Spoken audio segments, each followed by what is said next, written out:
Hello everyone. के इस video में मैं आपको पढ़ाऊंगा जो बेस्ट 300 एमसीक्यू हैं हमारे करंट अफेयर, उनका भाग 1 हिंदी में। आइए वीडियो को शुरू करते हैं।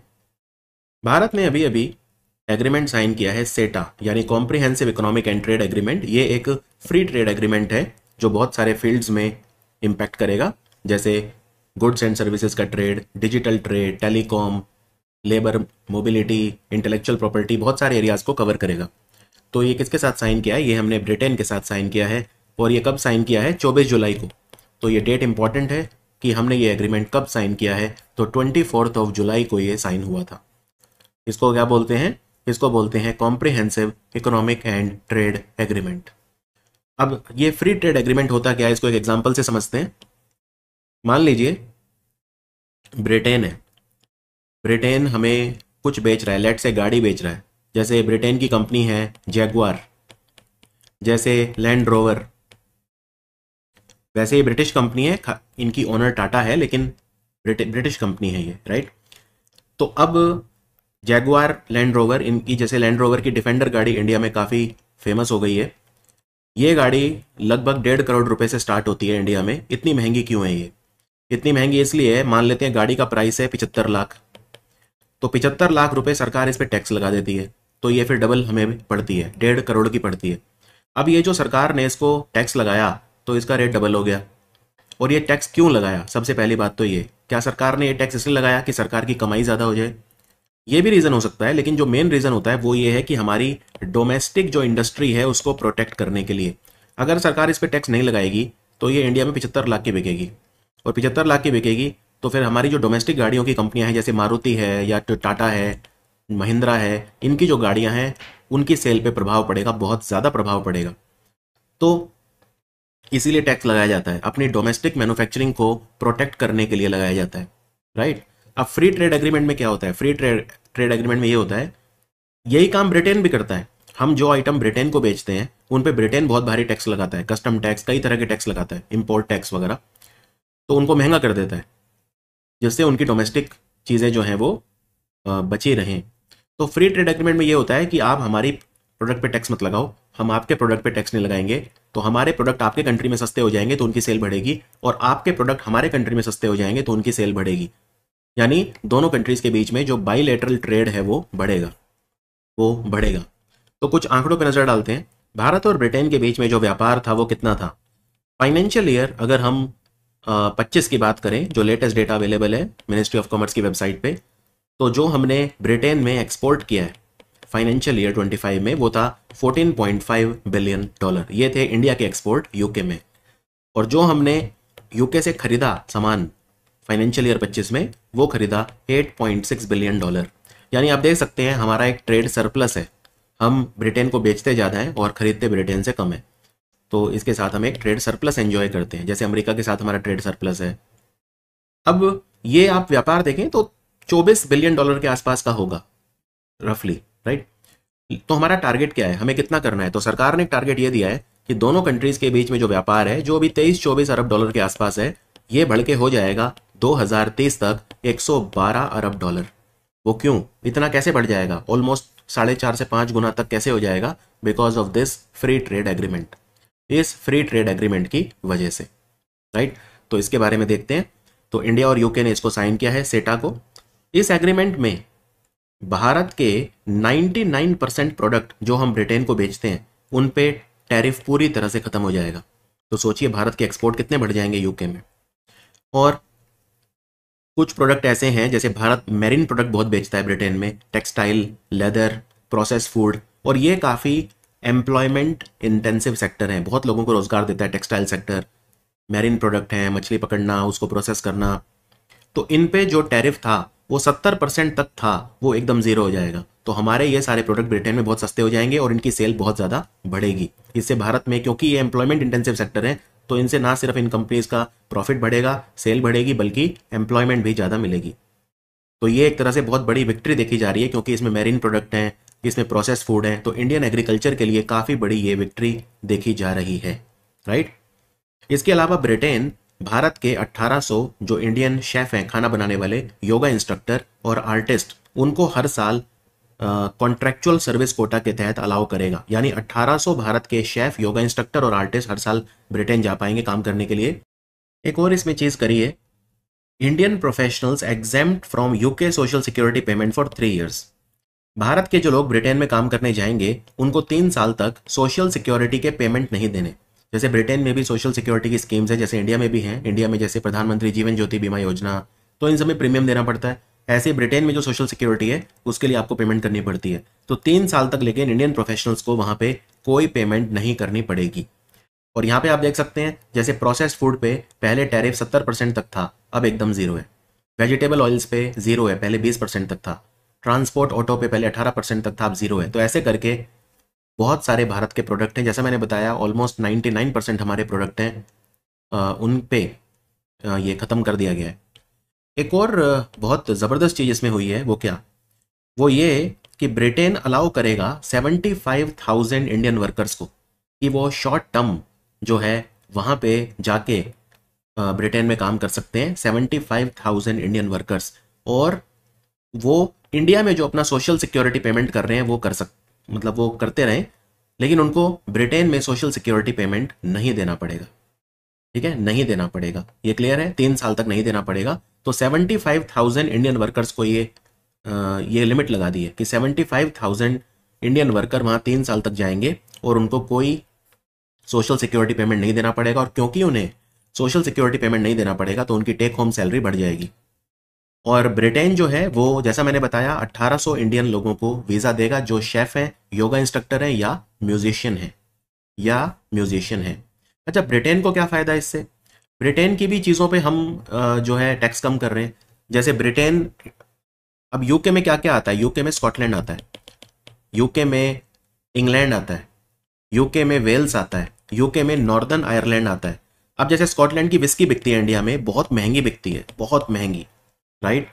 तो वो इतनी महंगी कर देते हैं हम उसे टैक्स लगा के कि वो फिर जो ऑस्ट्रेलिया की विस्की है या दूसरे कंट्री की विस्की है उसके मुकाबले बहुत महंगी होती है, और वो फिर इंडिया में उतनी उसकी सेल कम हो जाती है। महंगी जितनी चीज़ होगी उतनी कम बिकेगी, बड़ी सिंपल सी बात है। तो अब ब्रिटेन की जो विस्की है वो हम यहाँ पे सस्ती कर देंगे, तो ये ब्रिटेन को फ़ायदा है। कितनी सस्ती कर देंगे? अभी ब्रिटेन की विस्की पे 150% टैक्स लगाती है भारत की सरकार, यानी एक शराब की बोतल अगर 1,000 रुपये की है तो 150% टैक्स इस पर लगता है, तो वो बहुत महंगी हो जाती है। तो विस्की पे जो 150% टैक्स है, इमीडिएटली वो कम होकर हम 75 कर देंगे, और 10 साल के बाद हम वो 40% कर देंगे और कम कर देंगे। इसी तरह से ब्रिटेन की जो गाड़ियां हैं, यानी ऑटोमोटिव सेक्टर, उस पर 110% की हम ड्यूटी लगाते हैं, टैरिफ लगाते हैं, हम उसको कम करके 10% कर देंगे कुछ लिमिट तक, राइट? इसी तरह से ब्रिटेन की जो एरोस्पेस की चीज़ें होती हैं उन पे 11% का टैक्स लगता है, वो इंडिया ज़ीरो कर देगा। तो मैं आपको ये बता रहा हूँ, इसमें ब्रिटेन का भी बहुत फ़ायदा है और इंडिया के कस्टमर्स को ज़्यादा चॉइसेस मिलेंगी। अब ये गाड़ियाँ सस्ती हो जाएंगी, लैंड रोवर, डिफेंडर, जो जैगुआर, स्विच मोबिलिटी जो इलेक्ट्रिक व्हीकल बनाती है ब्रिटेन की कंपनी, उसकी गाड़ियाँ सस्ती हो जाएंगी। तो ऐसे करके दोनों कंट्रीज़ को इससे फ़ायदा होगा। एकदम क्लियर हो गया अब आपको ये फ्री ट्रेड एग्रीमेंट क्या है और कैसे काम करता है? तो इसमें बस आपको इतना याद रखना है। एक और चीज़ इंडियन गवर्नमेंट ने करी है कि जो सेंसिटिव आइटम है उनको प्रोटेक्ट कर लिया। जैसे डेयरी, ये बहुत इंपॉर्टेंट था, डेयरी प्रोडक्ट इस एग्रीमेंट में नहीं है। वो क्यों? क्योंकि भारत में अपना ही डेयरी हमारा इतना ज़्यादा है, हमें अपने किसानों से खरीदना है, डेयरी किसानों से। जो कॉपरेटिव्स खरीदते हैं, अमूल वगैरह क्या करते हैं, वो किसानों से दूध खरीदते हैं, फिर उसको प्रोसेस करते हैं, फिर बाजार में बेचते हैं। मदर डेयरी, नंदिनी, बहुत सारी हमारी डेयरी कॉपरेटिव्स हैं इंडिया के। तो अगर ब्रिटेन से डेयरी आइटम इंडिया में आएंगे सस्ते, तो फिर हमारे जो डेयरी किसान हैं उनके जीवन पे फर्क पड़ेगा। इसी तरह एप्पल हैं, एडिबल ऑयल हैं, ओट्स हैं, मतलब बहुत सारे जो सेंसिटिव आइटम है वो हमने हटा दिए हैं इस एग्रीमेंट से। तो वो नेगोशिएशन चलते हैं, नेगोशिएशन का वो पार्ट था। इसी तरह ब्रिटेन ने भी कोई बहुत सेंसिटिव अगर उनके आइटम हैं तो उनको इंडिया से हटवा लिया होगा। तो ये एग्रीमेंट है।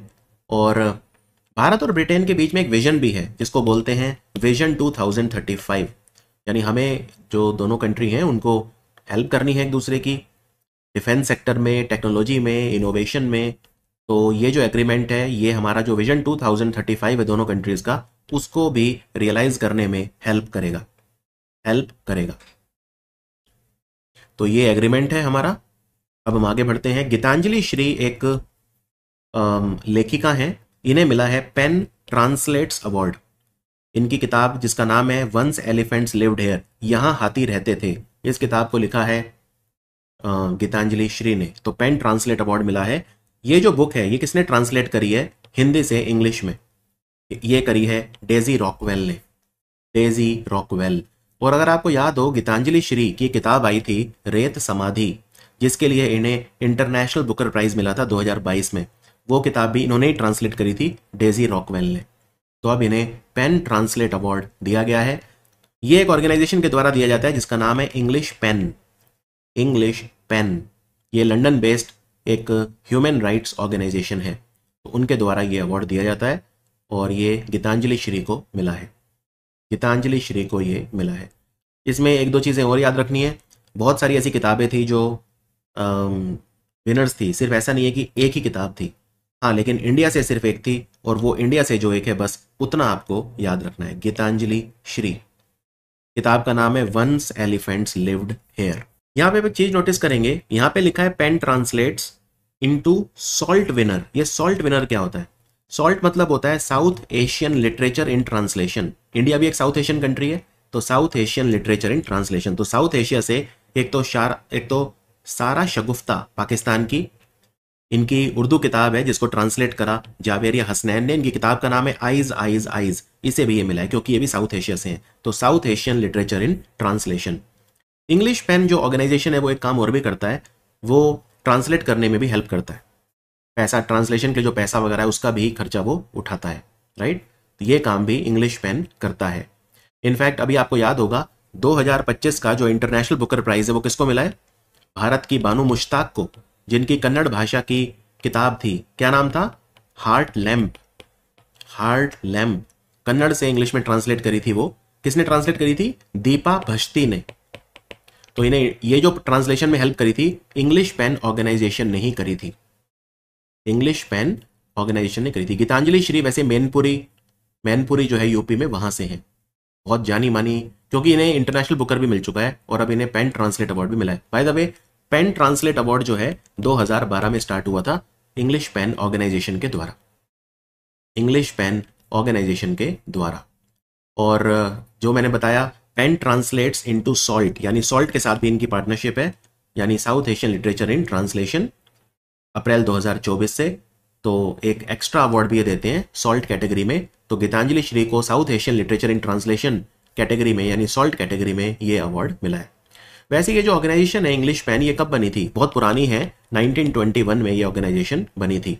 एक और बहुत इंपॉर्टेंट क्वेश्चन आ सकता है जो आपको कंफ्यूज भी कर सकता है, क्योंकि ये जो ऑर्गेनाइजेशन है इंग्लिश पेन, ये एक अवार्ड और देती है जिसका नाम है Harald Pinter award.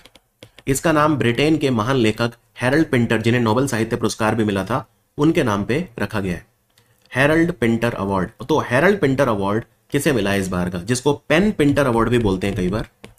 Pen Pinter award English PEN के द्वारा दिया जाता है हैरोल्ड पिंटर की याद में। यह मिला है लीला अबू लैला को।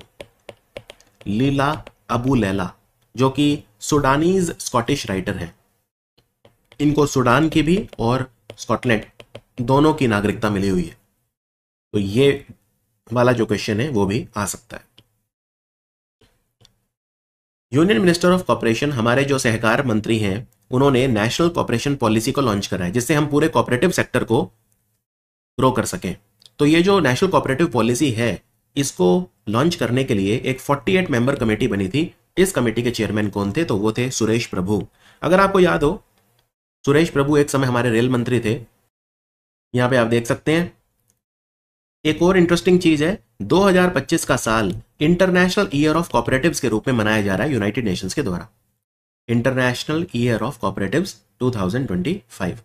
वैसे हम इंटरनेशनल डे ऑफ कॉर्पोरेटिव्स कब मनाते हैं? जुलाई के पहले शनिवार को। जुलाई महीने के पहले शनिवार को मनाया जाता है International day of Cooperatives. International day of Cooperatives. तो भारत की पहली नेशनल कॉर्पोरेटिव पॉलिसी कब आई थी? 2002 में आई थी। 2002। तो अभी जो आ रही है 2025 वाली पॉलिसी आ रही है, ये 2002 वाली पॉलिसी को रिप्लेस करेगी। ठीक है। भारत में बहुत बड़े बड़े कॉर्पोरेटिव्स हैं, करोड़ों किसान वगैरह उनके मेंबर हैं, जैसे इफ्को है, अमूल है, नंदिनी है। तो भारत में करोड़ों कॉर्पोरेटिव्स हैं। समझ में आया आपको? ये चीज़ आपको ध्यान रखनी है। In fact ministry of corporation ministry of corporation जो है वो भी इसीलिए बनाई गई थी। तो मिनिस्ट्री ऑफ कॉर्पोरेशन के बारे में मैं आपको बताऊंगा। पहले नेशनल कोऑपरेटिव पॉलिसी का हमारा टारगेट क्या है वो बताता हूं। नेशनल कोऑपरेटिव पॉलिसी का हमारा जो सबसे मेन टारगेट है वो ये कि हमें जो कोऑपरेटिव सेक्टर का कंट्रीब्यूशन है इंडिया के जीडीपी में उसको 3 गुना करना है, ट्रिपल करना है 2034 तक।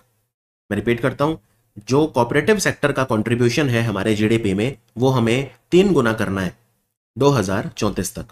दूसरा हमारा टारगेट है कि 50 करोड़ ऐसे सिटीजन भारत के जो किसी भी कोऑपरेटिव के मेंबर नहीं है उनको हमें कोऑपरेटिव सेक्टर में जोड़ना है। ठीक है, तो 50 करोड़ ऐसे सिटीजन जो या तो किसी भी कोऑपरेटिव के मेंबर नहीं है या मेंबर है लेकिन इनएक्टिव है, उनको हमें कोऑपरेटिव सेक्टर में जोड़ना है और उनको एक्टिवली पार्टिसिपेट कराना है। ये दूसरा टारगेट है।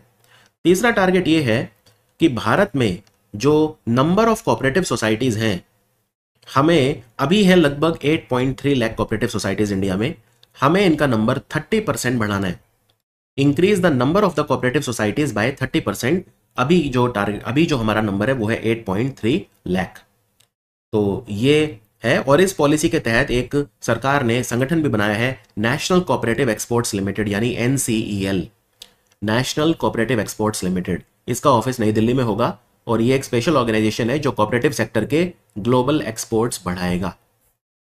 और ये जो नेशनल कोऑपरेटिव पॉलिसी है इसके 6 पिलर हैं, 6 स्तंभ हैं, पिलर हैं। स्ट्रेंथ, हमें फाउंडेशन को मजबूत करना है, वाइब्रेंसी प्रमोट करनी है, कोऑपरेटिव्स को फ्यूचर रेडी बनाना है, इंक्लूसिविटी और रीच बढ़ानी है कोऑपरेटिव्स की, नए और इमर्जिंग सेक्टर्स को प्रमोट करना है और यंग जनरेशन को कोऑपरेटिव ग्रोथ में हमें एक पार्ट बनाना है। ये है 6 स्ट्रेटेजिक मिशन पिलर्स। इसके अलावा इस पॉलिसी के अगले 10 साल के लिए 16 ऑब्जेक्टिव्स हैं, 16 ऑब्जेक्टिव्स हैं। ठीक है, तो ये सब MCQ चीजें हैं, इसलिए मैंने कहा ये मैं आपको बता देता हूं। एक और चीज अमित शाह जी ने कही अभी अभी, वो भी मैं बता देता हूं। वो ये कि भारत में हमें हर तहसील में, तहसील को तालुका भी बोल सकते हो आप, भारत की हर तहसील में 5 मॉडल कोऑपरेटिव विलेजेस बनाने हैं, आदर्श सहकारी गांव। भारत की हर तहसील में हमें 5 मॉडल कोऑपरेटिव विलेजेस बनाने हैं। भारत में कौन सा ऐसा राज्य है जहां पे कोऑपरेटिव सबसे ज्यादा है? तो वो है महाराष्ट्र। महाराष्ट्र नंबर 1 है। लगभग 25% जितने भी कोऑपरेटिव्स हैं भारत के वो महाराष्ट्र में है। दूसरे नंबर पे है गुजरात, तीसरे नंबर पे है तेलंगाना, तीसरे नंबर पे है तेलंगाना। तो ये जो भारत के जो मैंने आपको नंबर ऑफ कोऑपरेटिव्स बताए, इनसे कितने भारत के लोग जुड़े हुए हैं? 8.3 लाख कोऑपरेटिव से लगभग 29 करोड़ मेंबर्स हैं जो किसी न किसी कोऑपरेटिव से इंडिया में जुड़े हुए हैं, किसी न किसी कोऑपरेटिव से जुड़े हुए हैं। अभी अभी बोल्ड कुरुक्षेत्र नाम की एक्सरसाइज हुई जोधपुर में, राजस्थान में। ये 14वीं बार हुई। ये भारत ने कौन से कंट्री के साथ करी है? तो ये कंट्री है सिंगापुर। सिंगापुर के साथ ये हुई है और 4 अगस्त को ये खत्म हुई थी। तो भारत की तरफ से हमारे मतलब आर्मी, दोनों कंट्री की आर्मी के बीच में ये होती है। और बस इतनी सी चीज आपको ध्यान रखनी है। ये जो एक्सरसाइज है पहली बार 2005 में हुई थी भारत और सिंगापुर के बीच में। और भारत और सिंगापुर के बीच में और भी एक्सरसाइज होती हैं, जैसे एक नेवी की एक्सरसाइज होती है सिम्बेक्स, और एक आर्मी एक्सरसाइज और करती है जिसका नाम है अग्नि वॉरियर। ये भी सिंगापुर के साथ हम करते हैं, अग्नि वॉरियर। तो सिम्बेक्स एक्सरसाइज जो है वो भी अभी हुई है, 32वीं बार हुई थी वो, राइट। और वो कहाँ पे हुई है? इस बार वो सिंगापुर में हुई है। इस बार वो सिंगापुर में हुई है, 32nd एडिशन ऑफ सिम्बेक्स। तो वो भी अभी अभी कंप्लीट हुई है। अग्नि वॉरियर पिछले साल हुई थी नवंबर में। और जो ये सिम्बेक्स एक्सरसाइज है इसका पुराना नाम है लायन किंग। इसको पहले लायन किंग कहा करते थे, ठीक है ना। अग्नि वॉरियर पिछले साल जब हुई थी नवंबर में, तो देवलाली, नासिक डिस्ट्रिक्ट, महाराष्ट्र में हुई थी। नासिक महाराष्ट्र में हुई थी। इसके अलावा सिंगापुर का जो एयरपोर्ट है जिसे बोलते हैं चांगी एयरपोर्ट, इसको वर्ल्ड का बेस्ट एयरपोर्ट अभी अभी डिक्लेयर किया गया है। वर्ल्ड्स बेस्ट एयरपोर्ट किसने डिक्लेयर किया? स्काई ट्रैक्स अवार्ड्स हुए थे, तो इसको बेस्ट एयरपोर्ट वर्ल्ड का डिक्लेयर किया गया था। अभी अभी Indira Gandhi national open university IGNOU, इसकी पहली बार एक महिला वाइस चांसलर बनी है, कुलपति बनी है। क्या नाम है इनका? इनका नाम है उमा कांजी लाल। पहली बार एक वाइस चांसलर जो है वो मिला है इग्नू को। इग्नू क्या है? इग्नू बेसिकली एक यूनिवर्सिटी है, ओपन कोर्सेज, डिस्टेंस कोर्सेज अगर आपको करने हैं। इसका नाम इंदिरा गांधी जी के नाम पे रखा है। 1985 में ये यूनिवर्सिटी बनी थी। ये ऐसा बोलते हैं कि वर्ल्ड की लार्जेस्ट यूनिवर्सिटी है, क्योंकि 30 लाख से ज़्यादा बच्चे डिस्टेंस कोर्सेज इग्नू से करते हैं। तो ये है हमारा आंसर। भारत का पहला पूरी तरह से देसी 50 किलोवाट का जियोथर्मल पावर प्लांट लगाया जा रहा है। कहाँ पे? जियोथर्मल पावर प्लांट तो ये लगाया जा रहा है अरुणाचल प्रदेश में। अरुणाचल प्रदेश में ये लगाया जा रहा है। और अरुणाचल प्रदेश में कहाँ पे? तवांग। तवांग। और एक अच्छी बात यह है, यहाँ पे जो टेम्परेचर होगा वो सिर्फ 68 डिग्री सेल्सियस होगा इस प्लांट में, जो कि एक काफ़ी बड़ी अचीवमेंट है। और ये लगा कौन रहा है, इसको सेटअप कौन कर रहा है? तो इसको एक तो कर रहा है centre for earth science and Himalayan studies, जो कि ईटानगर में है, और इनका साथ दे रही है एक कंपनी दिल्ली की जिसका नाम है Shriram institute for industrial research. और ये जो इंस्टीट्यूट है CESHS ईटानगर, ये हमारे ministry of science and technology के अधीन काम करता है। क्लियर? तो ये प्रोजेक्ट 3 साल में पूरा हो जाएगा। और जियोथर्मल एनर्जी जो है वो एक क्लीन एनर्जी है, ये भी आपको पता होना चाहिए। It is a clean energy.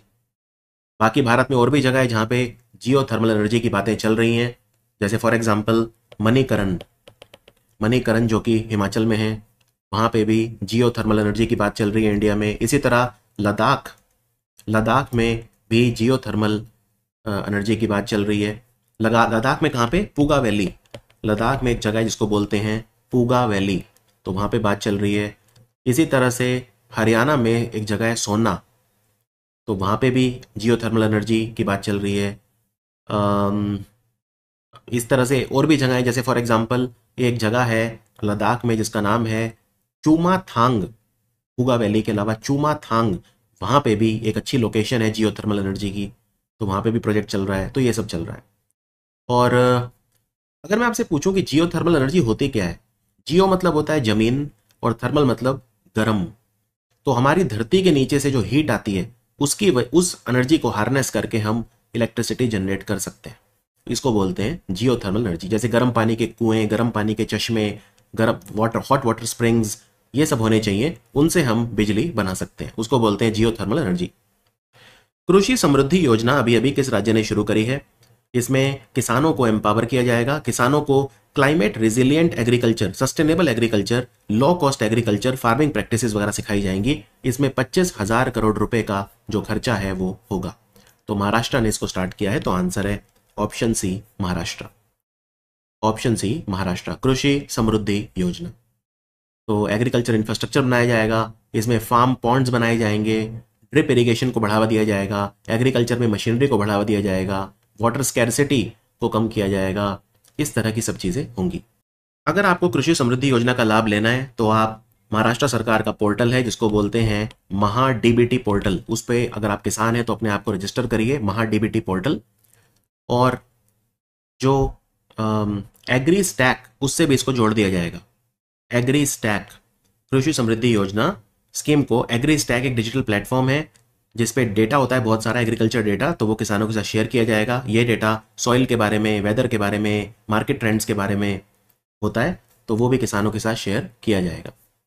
इसमें नाबार्ड भी हेल्प करेगा, कुछ सेंट्रल गवर्नमेंट के प्रोग्राम्स हैं वो भी हेल्प करेंगे, बैंक ऑफ महाराष्ट्र वगैरह कुछ ऐसे इंस्टीट्यूट्स हैं वो भी हेल्प करेंगे। तो इतनी ही इन्फॉर्मेशन इसके बारे में अवेलेबल है।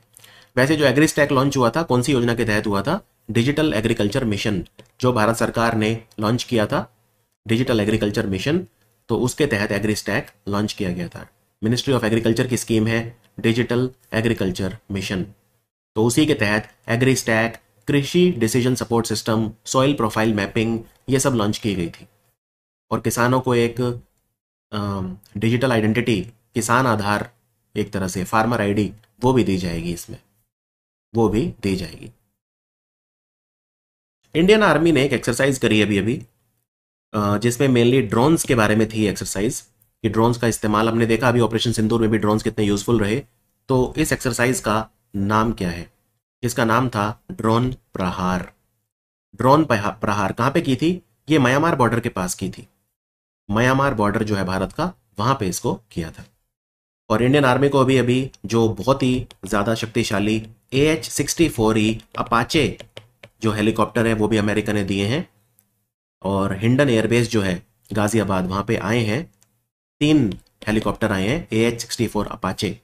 तो ये कॉम्बैट कैपेबिलिटीज़ को बढ़ाएंगे। और अपाचे हेलीकॉप्टर जो हैं ये जोधपुर में भी रखे जाएंगे। नवंबर 2025 में भी डिलीवरी है कुछ हेलीकॉप्टर्स की। तो ये बनाता कौन है इनको? इनको बनाती है अमेरिका की कंपनी बोइंग। अमेरिका की कंपनी बोइंग इन्हें बनाती है। तो इंडियन आर्मी को ये मिले हैं। एक और हेलीकॉप्टर जो न्यूज़ में आए थे, उनको बनाने का कॉन्ट्रैक्ट हिंदुस्तान एरोनॉटिक्स लिमिटेड को दिया था कि 156 हेलीकॉप्टर हमें चाहिए। इनका नाम है प्रचंड। प्रचंड लाइट कॉम्बैट हेलीकॉप्टर है, LCH प्रचंड। तो ये कॉन्ट्रैक्ट 62,700 करोड़ का हिंदुस्तान एरोनॉटिक्स लिमिटेड को दिया था। 156 में से 90 यूज करेगी भारत की आर्मी और 66 यूज करेगी इंडिया की एयरफोर्स। तो टोटल संख्या है 156 लाइट कॉम्बैट हेलीकॉप्टर प्रचंड। इनमें से अभी अभी United Nations Global Compact Network India, इसकी प्रेसिडेंट कौन बनी है 3 साल के लिए 2025 से 2027? इनका नाम है वैशाली निगम सिन्हा। ये है क्या? United Nations Global Compact Network India. ये basically United Nations Global Compact उसका इंडिया ब्रांच है। तो ये बिजनेस प्रैक्टिसेस को, रेस्पॉन्सिबल बिजनेस प्रैक्टिसेस को प्रमोट करता है, यूनाइटेड नेशंस ग्लोबल कॉम्पैक्ट। तो उसकी इंडिया वाली ब्रांच की मेंबर जो प्रेसिडेंट होंगी वो होंगी वैशाली निगम सिन्हा। तो United Nations Global compact businesses और जो फर्म्स हैं दुनिया में, उनको सस्टेनेबल और सोशली रेस्पॉन्सिबल पॉलिसीज इंप्लीमेंट करने के लिए प्रेरित करता है। इसका हेडक्वार्टर न्यूयॉर्क में है और UN ग्लोबल कॉम्पैक्ट बना था सन 2000 में। सन 2000 में। इसके अलावा Asian Infrastructure Investment Bank, we have a new president इसकी भी, जिनका नाम है जू जियाई। जू जियाई ये महिला हैं और चाइना की वाइस फाइनेंस मिनिस्टर भी रह चुकी हैं। एशियन इंफ्रास्ट्रक्चर इन्वेस्टमेंट बैंक जिसका हेडक्वार्टर बीजिंग में है, ये उसकी प्रेसिडेंट होंगी जू जियाई। ये भी एक इंपॉर्टेंट अपॉइंटमेंट आपको याद रखना है। इनमें से कौन सा स्टेट या यूनियन टेरिटरी है जहां पे कारगिल शौर्य वाटिका बनेगी उन सोल्जर्स को ऑनर करने के लिए जो 1999 कारगिल वॉर में वीर गति को प्राप्त हुए थे? तो ये बनेगी राजस्थान में, कारगिल शौर्य वाटिका। ये शौर्य वाटिका की लोकेशन क्या है? राजस्थान असेंबली, राजस्थान की जो विधानसभा है वहां पे ये लगाई गई है। और इनफैक्ट जब ये वाटिका लगाई गई तो 21 वीरांगनाओं को भी बुलाया था। वीरांगना मतलब जो वॉर विडोज हैं, जो वीरगति को प्राप्त हुए सोल्जर, उनकी वाइफ, उनको भी बुलाया गया था। तो 21 वीरांगनाएं आई थी वहां पे और उन्होंने ये जो पेड़ है वो लगाए थे। कारगिल विजय दिवस हम मनाते हैं 26 जुलाई को, क्योंकि 26 जुलाई को हमने 1999 में जो कारगिल वॉर हुआ था वो जीता था, पाकिस्तान को हमने हराया था। और कारगिल आज की तारीख में लद्दाख यूनियन टेरिटरी में है। लद्दाख यूनियन टेरिटरी में 2 डिस्ट्रिक्ट्स हैं, लेह और कारगिल। लेह और कारगिल। इंडियन रेलवेज ने भारत का पहला हाइड्रोजन पावर्ड ट्रेन कोच, उसकी सक्सेसफुल टेस्टिंग करी है। तो ये जो भारत का पहला हाइड्रोजन पावर्ड ट्रेन कोच है, इसको क्या बोलते हैं? इसका नाम क्या रखा है इन्होंने? इसको बोला जाता है driving power car. Driving power car. तो इंटीग्रल कोच फैक्ट्री जो कि चेन्नई में है, जहां पे वंदे भारत के डब्बे भी बनते हैं, कोचेस बनते हैं, इंटीग्रल कोच फैक्ट्री, और वहीं पे इसकी टेस्टिंग की गई। हाइड्रोजन ट्रेन प्रोजेक्ट है क्या? इसमें ट्रेन चलेंगी हाइड्रोजन फ्यूल सेल टेक्नोलॉजी से। हाइड्रोजन फ्यूल सेल टेक्नोलॉजी, उसमें होता क्या है? उसमें हाइड्रोजन और ऑक्सीजन मिलते हैं, इलेक्ट्रिसिटी बनती है इनके कंबाइन होने से, और पानी एक बाय प्रोडक्ट होता है। तो इस ट्रेन में 10 डब्बे होंगे और 2 हाइड्रोजन पावर्ड कार होंगी, यानी हाइड्रोजन पावर्ड इंजन होंगे दोनों तरफ। तो इसको नाम दिया गया है DPC, यानी ड्राइविंग पावर कार। और इसकी क्षमता कितनी है? 1200 horse power, 1200 horse power, 1200 horse power. और एक प्रोजेक्ट भी चलाया था भारत सरकार ने जिसका नाम है hydrogen for heritage. Hydrogen for heritage क्या है? भारत में जो हेरिटेज ट्रेन चलती हैं या जो हिली रूट्स पे चलती हैं, जैसे हमने देखा होगा एक जो दार्जिलिंग में चलती है, सिलीगुड़ी से दार्जिलिंग, टॉय ट्रेन्स भी चलती हैं बहुत सारी हेरिटेज रूट्स पे। तो 35 हाइड्रोजन पावर ट्रेन हमें चलानी है हेरिटेज और हिली रूट्स पे। इसका नाम है हाइड्रोजन फॉर हेरिटेज। और ये जो एक ट्रेन है हाइड्रोजन से चलने वाली, इसका प्राइस है लगभग 80 करोड़ रुपए, 80 करोड़ रुपीस। यहाँ पे आपको ये भी बताना चाहूंगा कि जो भारत की पहली हाइड्रोजन ट्रेन है जिसमें hydrogen fuel cell technology use हो रही है, वो कहां से कहां तक चलेगी? जींद से सोनीपत, जींद से सोनीपत। और ये नॉर्दर्न रेलवे के अंडर आता है ये रूट, जींद से सोनीपत। जींद और सोनीपत दोनों जो है वो हरियाणा में है। तो जो 35 मिनट ट्रेन बताई है उसमें सबसे पहला जो पायलट प्रोजेक्ट हुआ था वो यहीं पे लॉन्च किया गया था। और ये हाइड्रोजन फॉर हेरिटेज प्रोजेक्ट 2023 में लॉन्च किया गया था भारत सरकार के द्वारा। अभी अभी FISU वर्ल्ड यूनिवर्सिटी गेम्स हुए जो कि राइन रूहर जर्मनी में हुए थे। तो भारत ने कितने मेडल जीते? भारत ने 12 मेडल जीते टोटल, ठीक है, जिसमें 2 थे गोल्ड मेडल, 5 थे सिल्वर और 5 थे ब्रॉन्ज, टोटल 12। और पदक तालिका में हम 20वें नंबर पे रहे। We were 20th in the medal tally. Japan number 1 था, 79 मेडल जीते, 34 गोल्ड। चाइना नंबर 2 पे था, 74 मेडल, 30 गोल्ड। और तीसरे नंबर पे था अमेरिका, 84 मेडल, 28 गोल्ड। आप देख सकते हैं अमेरिका ने 84 मेडल जीते, जापान और चाइना से ज्यादा, फिर भी वो 3rd पोजीशन पे था। क्यों? क्योंकि गोल्ड मेडल कम थे। जो गोल्ड मेडल ज्यादा जीतता है वो ऊपर रहता है। तो जापान के गोल्ड सबसे ज्यादा थे 34, इसलिए वो ऊपर था।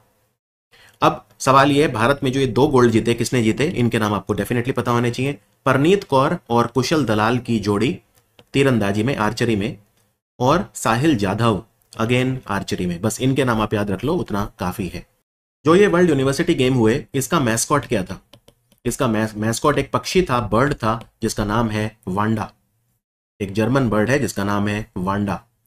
और ये गेम्स करवाता कौन है? ये गेम्स कराता है FISU। FISU यानी इंटरनेशनल यूनिवर्सिटी स्पोर्ट्स फेडरेशन, जिसे FISU बोलते हैं। FISU हर 2 साल के बाद इन्हें कराता है। पहली बार 1949 में ये गेम्स कराए गए थे। आज की तारीख में इस ऑर्गेनाइजेशन का हेडक्वार्टर लॉज़ैन में है, स्विट्जरलैंड के लॉज़ैन में लोकेटेड है। तो ये थे गेम्स, FISU गेम्स।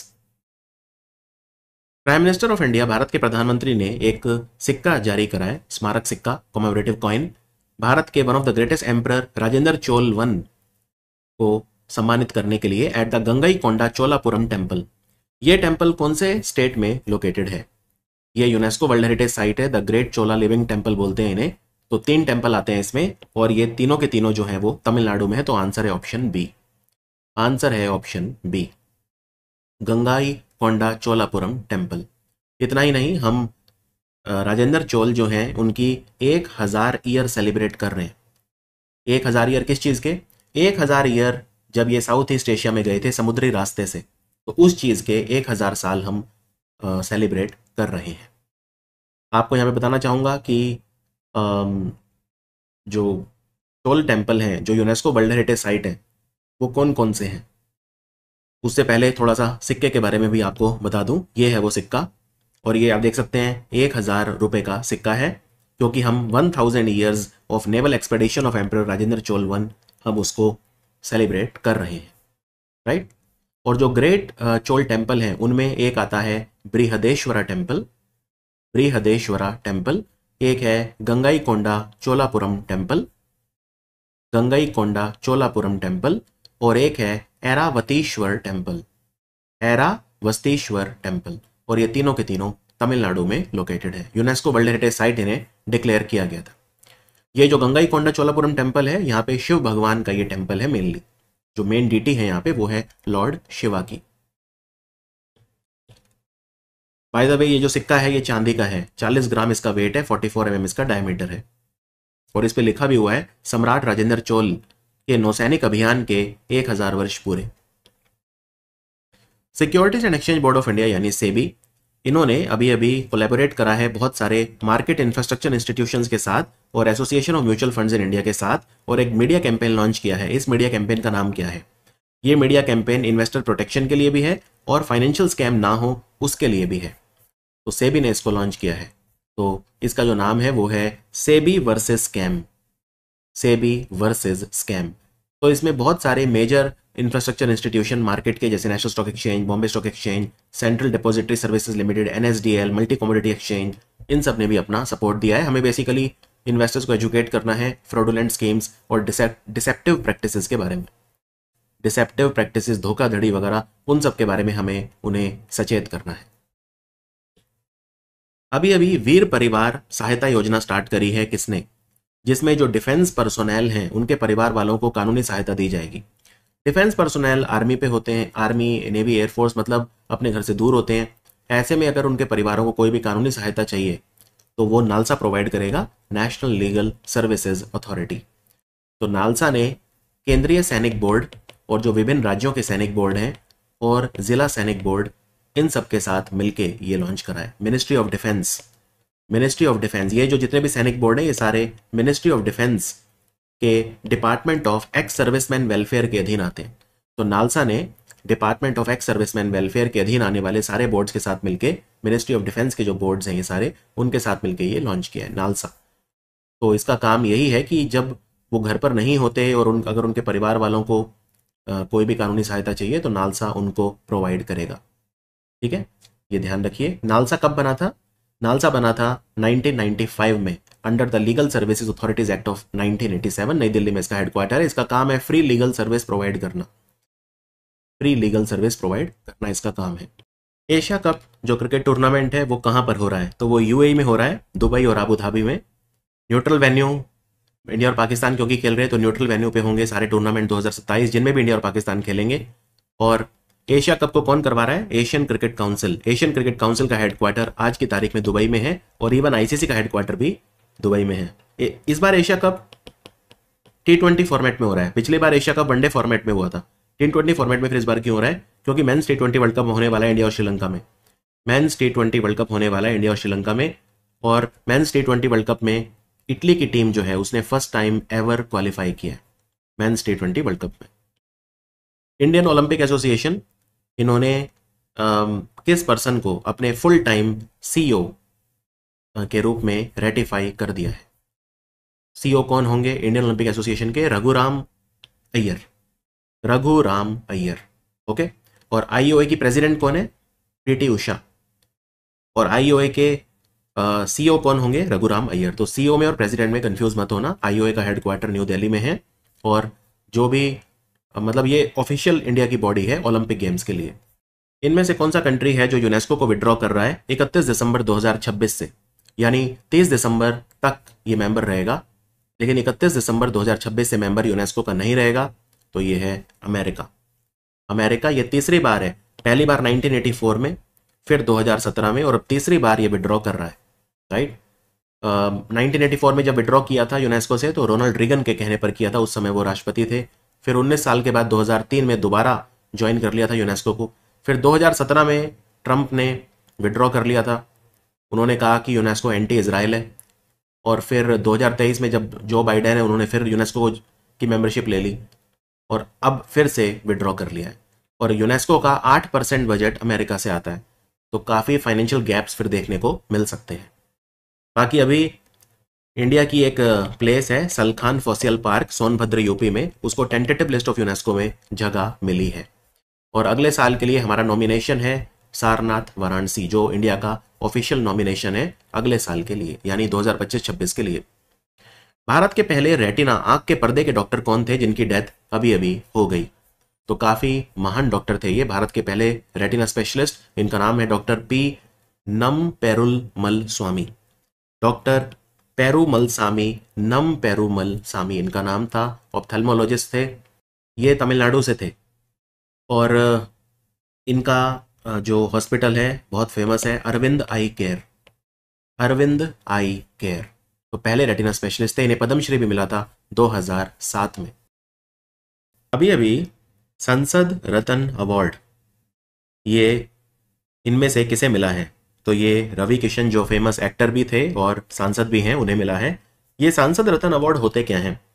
ये बाय द वे इस बार 15वीं बार दिए गए हैं और ये किसके द्वारा दिए जाते हैं? प्राइम पॉइंट फाउंडेशन के द्वारा दिए जाते हैं। और इनकी हेल्प करता है इसमें प्रोसेंस नाम का एक कंपनी है प्रोसेंस, वो इनकी हेल्प करती है। तो इस बार किसको मिला है ये देखते हैं। तो टोटल 17 सांसदों को मिले हैं सांसद रत्न अवार्ड।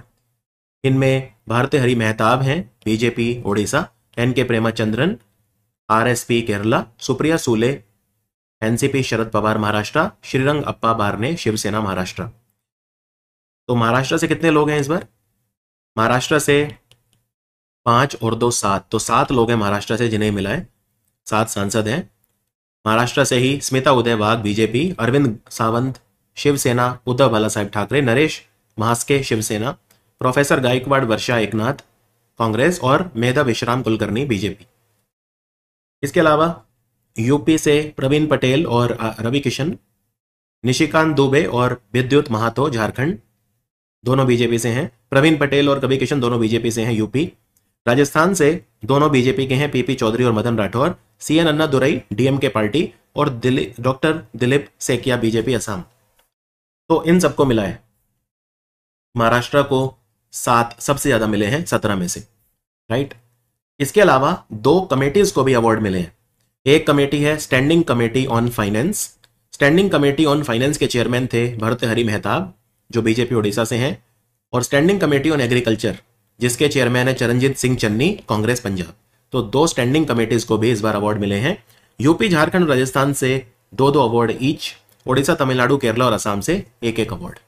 संसद रत्न अवार्ड 2010 में स्टार्ट हुए थे प्राइम पॉइंट फाउंडेशन और प्री सेंस जो मैगजीन है, ई मैगजीन है ये, प्री सेंस रॉजर्स ग्रुप की मैगजीन है ये। रॉजर्स ग्रुप जो मॉरिशस का है और प्राइम पॉइंट फाउंडेशन चेन्नई में बेस्ड है, नॉन फॉर प्रॉफिट एक ऑर्गेनाइजेशन है, राइट। तो ये है Sansad Ratna award. Ministry of Environment Forest और क्लाइमेट चेंज, इन्होंने COP33 एक डिपार्टमेंट बनाया है क्योंकि इंडिया COP33 को होस्ट करना चाहता है 2028 में। COP33 सेल में कितने मेंबर होंगे? जो कमेटी बनी है COP33 सेल बना है, इसमें 11 मेंबर होंगे, 11 मेंबर इसमें होंगे। और इसका काम ये होगा कि COP33 की मेजबानी अगर इंडिया को मिलती है तो उसे अच्छे तरीके से प्रोफेशनली होस्ट करे, राइट। इससे पहले COP8 भी इंडिया में हुआ था 2002 में, दिल्ली में हुआ था COP8 2002 में, और COP33 भी इंडिया में हो सकता है।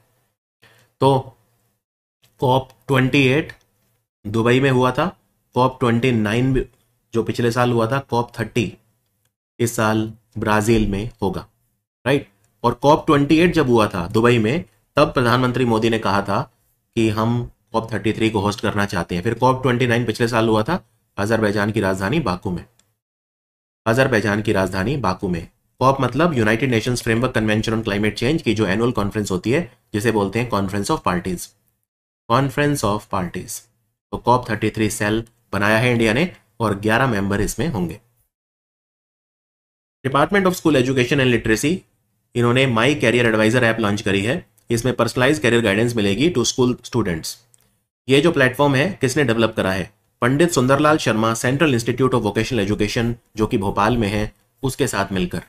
तो जो मेन ऑर्गेनाइजेशन है जिसने इसको लॉन्च किया है उसका नाम है वाधवानी फाउंडेशन। अभी अभी अखिल भारतीय शिक्षा समागम का आयोजन किया गया क्योंकि नेशनल एजुकेशन पॉलिसी आई थी 2020 में, तो 5 साल इसको हो गए हैं।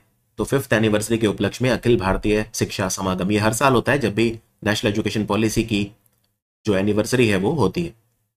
तो कुछ इनिशिएटिव्स भी लॉन्च हुए थे अभी। ये इनिशिएटिव्स कुछ बहुत ज़्यादा इंपॉर्टेंट नहीं है, जैसे CBSE की एक बिल्डिंग बनी है नई, regional office building Digha Patna में, दीघा पटना में। फिर कुछ केंद्रीय विद्यालय हैं जो खोले गए हैं, केंद्रीय विद्यालय अलग अलग जगह पे, जैसे शिवगंगई, जैसे उदालगिरी, जैसे भीमताल, अलग अलग जगह पे।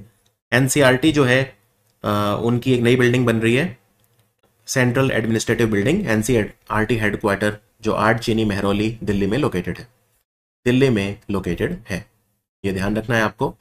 इसके अलावा अभी एक ऐप लॉन्च हुई है जिसका नाम है तारा। तो तारा ऐप जो है वो हमारे तारा ऐप और पोर्टल दोनों लॉन्च हुए हैं शिक्षा मंत्रालय के द्वारा। ये डेटा ड्रिवन डिसीजन मेकिंग को एनेबल करेगी एजुकेशन गवर्नेंस में। ये काफ़ी अच्छा प्लेटफॉर्म है for assessing and improving reading fluency among the students in grade 3 to 8, यानी क्लास 3 से क्लास 8 के जो बच्चे हैं वो कितने अच्छे से रीड कर पा रहे हैं, तो उसको असेस कर पाएगी। मल्टीलिंगुअल सपोर्ट भी इस पे मिलेगा और होलिस्टिक स्कोरिंग जो वर्ड काउंट पर मिनट वगैरह इस तरह की चीज़ें भी इस पे मिलेंगी। फिर माई कैरियर एडवाइजर मैंने आपको बता दिया, वाधवानी फाउंडेशन ने इसको Pandit Sundarlal Sharma Central Institute of Vocational Education Bhopal के साथ मिलकर लॉन्च किया है कैरियर एडवाइस देने के लिए स्कूल स्टूडेंट्स को। इसके अलावा स्वच्छ एवं हरित विद्यालय रेटिंग सिस्टम, इसमें टोटल 6 कैटेगरीज पे डिसाइड होता है कि हरित विद्यालय कौन सा है, ग्रीन स्कूल कौन सा है, जैसे water, toilets, hand washing with soap, operation and maintenance, behaviour change and capacity building और new Mission LiFE activities for environmental responsibility, और 60 इंडिकेटर्स होते हैं। तो ये जो स्वच्छ एवं हरित विद्यालय रेटिंग है, इसके लिए एक प्लेटफॉर्म बनाया गया है और रेटिंग सिस्टम होता है जिसमें स्कूल्स की रेटिंग दी जाती है। तो नेशनल लेवल पे 200 टॉप स्कूल्स हैं जिनको रिकग्नाइज किया जाएगा और 200 में से 70 rural category 1, 30 urban category 1, 70 rural category 2 और 30 अर्बन कैटेगरी 2। तो टोटल 200 स्कूल्स को इसमें रिकग्नाइज किया जाएगा रेटिंग देकर, राइट। इसके अलावा मिनिस्ट्री ऑफ एजुकेशन का जो डिपार्टमेंट ऑफ हायर एजुकेशन है उसने पोर्टल लॉन्च किए हैं। एक है NTS1 जिसपे local language proficiency test portal है ये, जिसका नाम है नेशनल टेस्टिंग सर्विस, और इसमें कई तरह की असेसमेंट होगी, लिसनिंग, स्पीकिंग, रीडिंग, राइटिंग वगैरह across all the 22 Indian languages which are in the 8th schedule. इसके अलावा नेट्स मतलब national apprenticeship training scheme. National apprenticeship training scheme के तहत आर्टिफिशियल इंटेलिजेंस में इंटर्नशिप या अप्रेंटिसशिप प्रोवाइड की जाएगी बच्चों को, 1 लाख बच्चों को, और इसमें स्टाइपेंड मिलेगा। ग्रेजुएट है तो 9,000 और डिप्लोमा होल्डर है तो 8,000। उसके अलावा एक वाइब, एक AI प्लेटफॉर्म है, IIT रोपड़ ने लॉन्च किया है। Vibe AI powered continuous active learning platform. तो ये लर्नर्स को एक्टिवली एंगेज रखता है through smart checks, adaptive challenges and real time feedback. Bhasha Sagar एक ऐप लॉन्च हो रही है। भाषा सागर, इस पे आप कोई भी इंडियन लैंग्वेज जो है वो सीख सकते हैं और आपको इंग्लिश की ज़रूरत नहीं पड़ेगी। आपको इंग्लिश, क्योंकि जनरली क्या होता है, इंग्लिश एक बिटवीन लैंग्वेज होती है। जैसे आप कोई लैंग्वेज सीख रहे हैं तो इंग्लिश आना जरूरी है, तो इंग्लिश को बेस बना के आप दूसरी सीखते हैं, लेकिन इसमें ऐसा कुछ नहीं है। तो इसमें आप डायरेक्टली वो लैंग्वेज सीख सकते हैं। भाषा सागर, तो ये भी अभी लॉन्च हुई है। उसके अलावा एक कोश श्री पोर्टल भी लॉन्च हुआ है। कोश श्री पोर्टल को फंड किया है department of science and tech ने, और CDSE पुणे ने अपना टेक्नोलॉजिकल सपोर्ट भी इसमें दिया है। तो कोश श्री में इन्होंने संस्कृत डिक्शनरी, जो एनसाइक्लोपीडिया है संस्कृत डिक्शनरी, उसके वॉल्यूम्स दिए हैं। इसमें 15 लाख वर्ड्स और 1 करोड़ रेफरेंसेज हैं फ्रॉम 1500 एंशिएंट टेक्स्ट। तो कोश श्री पोर्टल काफ़ी इंपॉर्टेंट होगा संस्कृत लर्निंग के लिए भी और संस्कृत लैंग्वेज रिसर्च के लिए भी। इसके अलावा एक चीज़ लॉन्च हुई है जिसका नाम है Centre of Indian Knowledge System and Encyclopedic Dictionary of Sanskrit. ये लॉन्च हुआ है सेंट्रल संस्कृत यूनिवर्सिटी के द्वारा और ये एस्टेब्लिश किया गया है at Deccan College through the joint efforts of Central Sanskrit University and Deccan College Pune. इसके अलावा कुछ यूनिवर्सिटीज़ हैं जो इंडिया में अपना कैंपस खोलेंगी, उनको परमिशन जो है वो दे दी गई है। जैसे वेस्टर्न सिडनी यूनिवर्सिटी ऑस्ट्रेलिया में जो है ये ग्रेटर नोएडा में कैंपस खोलेगी। Victoria university of Australia Noida में कैंपस खोलेगी। लाथ्रोब यूनिवर्सिटी ऑस्ट्रेलिया बेंगलोर में, और यूनिवर्सिटी ऑफ ब्रिस्टल मुंबई में अपना कैंपस खोलेगी। तो ये सारी चीज़ें अभी हुई हैं। बिहार के मुख्यमंत्री ने बिहार पत्रकार सम्मान योजना, तो इसमें जो पेंशन मिलती है रिटायर्ड जर्नलिस्ट को वो बढ़ा दी है। तो अब बिहार में जो जर्नलिस्ट हैं उनको कितनी पेंशन मिला करेगी, नीतीश कुमार ने अनाउंस किया है अभी कि अब इन्हें 15,000 रुपये पेंशन मिला करेगी बिहार में रिटायर्ड जर्नलिस्ट को। पहले 6,000 रुपये मिला करती थी, 6,000 रुपये। और अगर मान लीजिए जर्नलिस्ट जिसको पेंशन मिल रही है अगर उसकी डेथ हो जाती है तो उसके परिवार को life time 10,000 rupees per month मिलता रहेगा। जो उस पर आश्रित है यानी डिपेंडेंट है या स्पाउस, अगर वो डिपेंडेंट है तो 10,000 पर मंथ मिलती रहेगी। पहले 3,000 मिलती थी तो उसको बढ़ा दिया है। ये उस जर्नलिस्ट को मिलेगी जो रिटायर्ड है, बिहार का डोमिसाइल होना चाहिए उसके पास, कम से कम 20 साल का जर्नलिज्म करियर उसका होना चाहिए और 60 ईयर्स ऑफ एज उसकी मिनिमम होनी चाहिए। वुमेन्स चेस वर्ल्ड कप किसने जीता? ये जॉर्जिया के बतूमी शहर में हुआ था। तो इसको जीता दिव्या देशमुख ने, जो कि नागपुर से है। दिव्या देशमुख जो है इसी के साथ भारत की 88th ग्रैंड मास्टर भी बन गई हैं। और इन्होंने फाइनल में किसे हराया? फाइनल में इन्होंने इंडिया की ही खिलाड़ी कोनेरू हम्पी को हराया, जो कि आंध्र प्रदेश से हैं। कोनेरू हम्पी को इन्होंने हराया। Very very important women's world cup winner हैं ये Divya Deshmukh. United Nations international day for women and girls of African descent, ये अभी अभी मनाया गया। तो ये फर्स्ट टाइम सेलिब्रेट किया गया इस बार। आपको ये बताना है कि ये कब मनाया गया, तो 25 जुलाई को सेलिब्रेट किया गया। ये दिन जो है फर्स्ट टाइम सेलिब्रेट किया गया। लास्ट ईयर ही यूनाइटेड नेशन जनरल असेंबली ने कहा था कि हम इस दिन को मनाया करेंगे, तो 25 जुलाई को मनाया जाएगा और इस बार फर्स्ट टाइम मनाया गया international day of women and girls of African descent. African descent इसका थीम था, rising together women and girls of African descent leading with strength. और इस बार 11 जुलाई को पहली बार वर्ल्ड हॉर्स डे मनाया गया, विश्व अश्व दिवस। मंगोलिया ने कहा था, रिक्वेस्ट की थी ये दिन मनाने के लिए, तो फाइनली वो एक्सेप्ट हो गई थी। तो फर्स्ट टाइम वो सेलिब्रेट किया गया world horse day, world horse day. और यूनाइटेड नेशन जनरल असेंबली ने 2026 का साल डिक्लेयर करा है international Year of women farmer, international Year of women farmer. Prime minister of India ने अनाउंस करा है ज्ञान भारतम मिशन। ज्ञान भारतम मिशन जो है ये एक सेंट्रल सेक्टर स्कीम है, यानी 100% funded by the central government. पूरा 100% खर्चा इसमें केंद्र सरकार करेगी। इसमें कितना खर्चा होगा, इसमें जो पुराने हमारे मैन्युस्क्रिप्ट्स हैं उनको प्रिजर्व किया जाएगा, डॉक्यूमेंट किया जाएगा, उनको डिजिटल कन्वर्ट किया जाएगा। तो इसमें जो टोटल खर्चा होगा ज्ञान भारतम मिशन में पूरा बजट के थ्रू आएगा, तो वो है 482.85 करोड़ रुपीस। ये पीएम मोदी ने जो मन की बात का एपिसोड हुआ था 124, तो उसमें अनाउंस किया था। भारत में लगभग 1 करोड़ मैन्युस्क्रिप्ट है, जो पुराने लिखे हुए डॉक्यूमेंट होते हैं, पुरानी लिखी हुई किताबें, इन सबको हम मैन्युस्क्रिप्ट बोलते हैं। ये 1 करोड़ मैन्युस्क्रिप्ट जो हमारे पुराने हैं, इनसे बहुत कुछ हमें हमारी सभ्यताओं के बारे में पता चलता है। ये म्यूजियम्स में है, लाइब्रेरीज में है, कुछ प्राइवेट कलेक्टर्स के पास हैं। इनफैक्ट 80% मैन्युस्क्रिप्ट्स इंडिया के प्राइवेट पीपल के पास है, जिनको कलेक्ट करने का शौक है। इनफैक्ट मिनिस्ट्री ऑफ कल्चर जो हमारा है, उन्होंने 2003 में नेशनल मिशन फॉर मैन्युस्क्रिप्ट भी स्टार्ट किया था।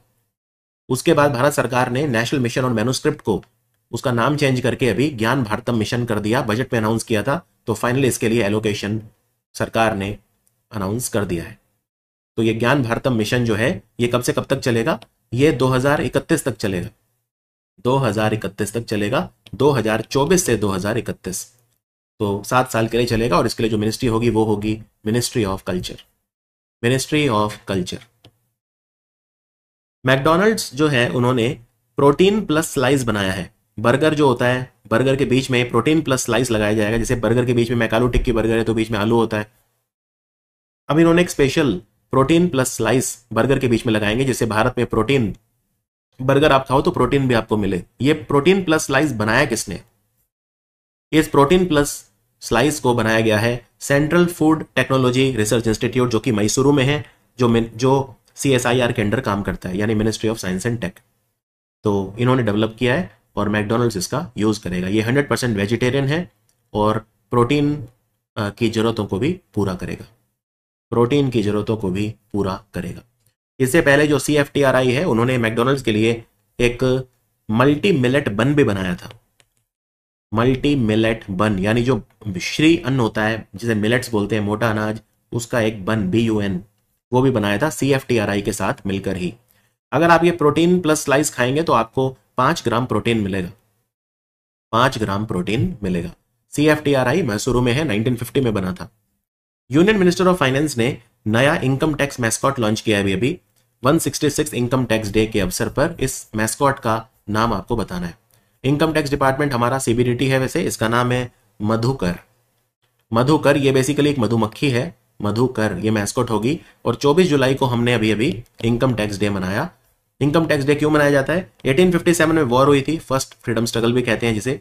उसके बाद 1860 में, उस वॉर के बाद ब्रिटिशर्स को पैसों की कमी हो गई थी, तो 1860 में British economist sir James Wilson, उन्होंने इंडिया के ऊपर इनकम टैक्स इम्पोज किया और वो आज तक चल रहा है। तो 1860 में भारत में इनकम टैक्स आया था और फिर इनकम टैक्स आ चुके हैं, कई एक्ट आ चुके हैं। इनकम टैक्स एक्ट 1922 में आया था, फिर IT एक्ट 1961 में आया था। तो नया जो मैस्कॉट है हमारा वो है मधुकर, वो है मधुकर। अभी अभी एक साइंटिस्ट जो है कौन से इंस्टीट्यूट के, उन्होंने एक स्मार्ट विंडो बनाई है which can change colour at the flick of a switch, block heat on Sunny days, save energy and even store electricity. ये जो स्मार्ट विंडो है ये गर्मियों में धूप अंदर नहीं आने देगी, हीट को ब्लॉक करेगी, एनर्जी सेव करेगी और इलेक्ट्रिसिटी भी स्टोर करेगी। तो कौन से इंस्टीट्यूट के शोधकर्ताओं ने, वैज्ञानिकों ने इसको बनाया है। ये इंस्टीट्यूट है CENS बैंगलोर, आंसर है option C, centre for nano and soft matter sciences. तो इन्होंने इसको बनाने में कुछ मटेरियल यूज करे हैं, जैसे टाइटेनियम ऑक्साइड यानी TiO2 वो यूज़ करा है इन्होंने, टाइटेनियम ऑक्साइड। पहले पहले हम यूज़ करते थे टंगस्टन ऑक्साइड, वो महंगा पड़ता था, लेकिन अब TiO2 यूज़ करेंगे हम इसमें। और इसमें और भी मटेरियल है जो हम यूज़ करेंगे, लेकिन मेन होगा TiO2, टाइटेनियम ऑक्साइड। इनमें से कौन सी कंपनी है जिसने रॉकेट में जो इंजन है उसमें हाइड्रोजन और ऑक्सीजन का मिक्सचर यूज़ किया एज अ फ्यूल? पहली बार इसकी टेस्टिंग करके दिखाई है। ये कंपनी हैदराबाद बेस्ड है, इसका नाम है star doer aerospace technology private limited, यानी ऑप्शन ए। तो इनका ये एक मिशन करना चाहते हैं 2027 में, उस मिशन का नाम होगा लुकास, LUCAS। तो ये इंजन गैशियस हाइड्रोजन और ऑक्सीजन को यूज करता है एज अ प्रोपेलेंट। तो मिशन लुकास में इसको ये यूज करेंगे। एक बात यहां पे ये भी बताना चाहूंगा कि जो नॉर्मल रॉकेट होता है उसमें हाइड्रोजन और ऑक्सीजन का हम मिक्सचर यूज नहीं करते, राइट। तो उसमें अलग अलग फ्यूल होते हैं उसके रॉकेट के। पहली बार हाइड्रोजन और ऑक्सीजन का दोनों का एक मिक्सचर हमने यूज किया है इंडिया में। एक कंपनी है max aerospace, Mumbai based company है मैक्स एरोस्पेस। ये हेलीकॉप्टर मैन्युफैक्चरिंग प्लांट लगा रही है नागपुर में। महाराष्ट्र का ये पहला हेलीकॉप्टर मैन्युफैक्चरिंग प्लांट होगा, फर्स्ट। इनमें से कौन सा कंट्री है जिसने 2025 का यूएफए वुमेन्स चैंपियनशिप, जिसको यूएफए वुमेन्स यूरो बोलते हैं, वो जीता? यानी पूरे यूरोप की बेस्ट वुमेन्स टीम है ये। Out of all the countries ये है इंग्लैंड। तो इंग्लैंड है चैंपियंस ऑफ यूरोप और इन्होंने स्पेन को फाइनल में हराया। तो ये 14th टाइम जो है ये टूर्नामेंट हुआ था इस बार। और ये टूर्नामेंट कहाँ पे हुआ था? ये स्विट्जरलैंड के बेजल शहर में हुआ था, BASEL। तो स्विट्जरलैंड इस बार होस्ट था इसका। 16 टीम्स ने इसमें पार्टिसिपेट किया था और प्लेयर ऑफ द टूर्नामेंट थी एटाना बोनमाटी, जो स्पेन की हैं। आप यहाँ पे देख सकते हैं Aitana Bonmati player of the tournament. और player of the match, final में जो मैन ऑफ द मैच थी वो थी हना हेम्पटन, जो कि इंग्लैंड से है। हमारे मिनिस्ट्री ऑफ एजुकेशन का एक इंडियन नॉलेज सिस्टम डिवीजन है जो 2020 में बना था। उन्होंने किस यूनिवर्सिटी के साथ मिलकर सेतुबंध स्कॉलरशिप्स का स्कीम स्टार्ट करी है? सेतुबंध स्कॉलर स्कीम में क्या है, जो गुरुकुल से बच्चे जिन्होंने ट्रेनिंग ली है उनको मेन स्ट्रीम अकेडमिया में इंटीग्रेट किया जाएगा। जैसे मान लो किसी ने गुरुकुल में संस्कृत पढ़ी, तो बाद में वो एक नॉर्मल इंडियन यूनिवर्सिटी में अपनी PG या PhD कर सकता है। तो सेंट्रल संस्कृत यूनिवर्सिटी नई दिल्ली के साथ मिलकर इन्होंने सेतुबंध स्कॉलर प्रोग्राम स्टार्ट किया है। आप यहाँ पे देख सकते हैं कि टेबल में कि कितनी उन्हें स्कॉलरशिप मिलेगी। मैक्सिमम एज 32 साल होनी चाहिए। ट्रेडिशनल गुरुकुल में कम से कम 5 साल का अध्ययन होना चाहिए, कोई फॉर्मल डिग्री की रिक्वायरमेंट नहीं है। और लेकिन यह है कि उन्हें क्लासिकल या ट्रेडिशनल नॉलेज होनी चाहिए। जैसे अगर वो बच्चा PG कर रहा है तो उसे हर साल लमसम मिलेगा 1 लाख तक, और हर महीने उसे मिलेगा पहले साल में 40,000, दूसरे साल में 47,500, 47,500। अगर वो PhD कर रहा है तो पहले साल में 65,000 हर महीने, दूसरे साल 70,000, तीसरे साल 75,000। इसके अलावा साल में लमसम 2 लाख रुपए तक मिलेगा। तो ये हेल्प की जाएगी और उनको फॉर्मल एजुकेशन करवाई जाएगी। सेंट्रल संस्कृत यूनिवर्सिटी नई दिल्ली में लोकेटेड है और मिनिस्ट्री ऑफ एजुकेशन के अंडर आती है। 1970 में सेटअप किया गया था। इंडियन आर्मी ने अभी ईस्ट सिक्किम में एक अभ्यास किया नई टेक्नोलॉजीज, खास तौर पे ड्रोन्स, AI एनेबल्ड सेंसर्स वगैरह के टेस्ट करने के लिए। तो इस एक्सरसाइज का नाम क्या है जो ईस्ट सिक्किम में अभी हुई थी? इंडियन आर्मी ने जो एक्सरसाइज की थी इसका नाम रखा एक्सरसाइज दिव्य दृष्टि। Battlefield awareness, real time surveillance और क्विक डिसीजन मेकिंग के लिए इसको किया था। तो त्रिशक्ति कोर, जो कि हमारे सिलीगुड़ी कॉरिडोर को, चिकन स्नैक ऑफ इंडिया को प्रोटेक्ट करता है, उनके द्वारा यह अभ्यास किया गया था। इनमें से कौन सी कंपनी है जिसने ICGS अटल जहाज, ये फास्ट पेट्रोल वेसल है, हमारे इंडियन कोस्ट गार्ड को बना के दिया है? ICGS Atal, Goa shipyard is the answer, Goa shipyard. तो एक्चुअली क्या है ना कि 8 fast patrol vessel Indian coast guard के लिए बनाने का कॉन्ट्रैक्ट मिला था गोवा शिपयार्ड को। तो सबके नाम A से स्टार्ट होते हैं। जो पहले 2 थे उनका नाम था अदम्य और अक्षर, फिर तीसरे चौथे का नाम था अमूल्य और अक्षय, 5वें का नाम था अचल, और अब छठे वाले का नाम है अटल। 2 जहाज अभी और बनने हैं, उनके नाम अभी डिसाइड नहीं हुए। तो ये आप याद रख सकते हैं। बाकी आपको ये बताना चाहूंगा यहाँ पे कि अभी इंडियन कोस्ट गार्ड ने जापान की कोस्ट गार्ड के साथ मिलकर एक अभ्यास करा चेन्नई में, जिसका नाम है जा माता। जा जा माता का जापानी भाषा में मतलब होता है बाद में मिलेंगे, यानी see you later. See you later. जो हमारी आर्मी की सूर्या कमांड है, उन्होंने कोलैबोरेट करा है किस संगठन के साथ, और सूर्य द्रोणाथॉन एक ड्रोन कंपटीशन करवाया। ड्रोन कंपटीशन तो इन्होंने ये ड्रोन फेडरेशन ऑफ इंडिया के साथ मिलकर कराया हमारी इंडियन आर्मी ने। जो सूर्या कमांड है, जिसको सेंट्रल कमांड भी बोलते हैं, इसका हेडक्वार्टर लखनऊ में है। तो इन्होंने सूर्य द्रोणाथन कंपटीशन कराया था। इसमें जो ओरिजिनल इक्विपमेंट मैन्युफैक्चरर्स हैं, OEM, जो ड्रोन मैन्युफैक्चरिंग कंपनीज, उन सबको बुलाया गया था। और ये इवेंट कहाँ पे हुआ था? स्पीति वैली किन्नौर हिमाचल प्रदेश में हुआ था। हिमाचल प्रदेश में हुआ था। ड्रोन फेडरेशन ऑफ इंडिया एक non government non for profit organisation है, जिससे ड्रोन सेक्टर का विकास किया जा सके। सशस्त्र सीमा बल, इसके डायरेक्टर जनरल अभी कौन बने हैं? सशस्त्र सीमा बल नेपाल और भूटान बॉर्डर पे हमारी रक्षा करता है, मिनिस्ट्री ऑफ होम अफेयर्स के अधीन काम करता है। संजय सिंघल बने हैं इसके director general. UP cadre batch के IPS ऑफिसर हैं, इन्होंने रिप्लेस करा है अमृत मोहन प्रसाद को। सशस्त्र सीमा बल। संचार साथी मोबाइल ऐप, ये हिंदी और 21 रीजनल लैंग्वेजेस में लॉन्च हुई है। तो ये ऐप किसने इंट्रोड्यूस की है? तो ये ऐप इंट्रोड्यूस करी है डिपार्टमेंट ऑफ टेलीकॉम ने। डिपार्टमेंट ऑफ टेलीकॉम काम करता है मिनिस्ट्री ऑफ कम्युनिकेशन के अधीन। तो संचार साथी पहले पोर्टल था, लेकिन अब मोबाइल ऐप भी लॉन्च हो गई है। और इस पे क्या क्या फैसिलिटीज आपको मिलेंगी? इस पे बहुत सारी फैसिलिटीज आपको मिलेंगी। जैसे फॉर एग्जांपल चक्षु। चक्षु क्या है? आपके साथ कोई भी अगर फ्रॉड कम्युनिकेशन हुआ है तो आप इस पर रिपोर्ट कर सकते हैं। आपके पास कोई सस्पेक्टेड कॉल आया, SMS आया, तो डायरेक्टली आप चक्षु पे रिपोर्ट कर सकते हैं। फिर इसमें एक और चीज़ है, अगर आपका मोबाइल चोरी हो जाए तो वो भी आपको रिट्रीव हो सकता है, उसमें भी हेल्प करती है संचार साथी। कैसे? तो इसमें एक central equipment CEIR central equipment identity register है। ये एक सेंट्रलाइज डेटाबेस है मोबाइल इक्विपमेंट आइडेंटिफायर्स का। जैसे हमारे फ़ोन में एक नंबर होता है IMEI नंबर, तो वो हर फ़ोन का यूनिक होता है। तो ये जो आइडेंटिफायर है हमारे सिम के साथ जुड़ जाता है। तो अगर हमारा फ़ोन मान लो कहीं गुम हो जाता है या, तो CEIR सिस्टम यानी सेंट्रल इक्विपमेंट आइडेंटिटी रजिस्टर उसको रिट्रीव करने में हेल्प कर सकता है। इसके अलावा एक चीज़ है अस्त्र, ASTR, जिसमें सिम सब्सक्राइबर वेरिफिकेशन होता है फेशियल रिकग्निशन टेक्नोलॉजी का इस्तेमाल करके।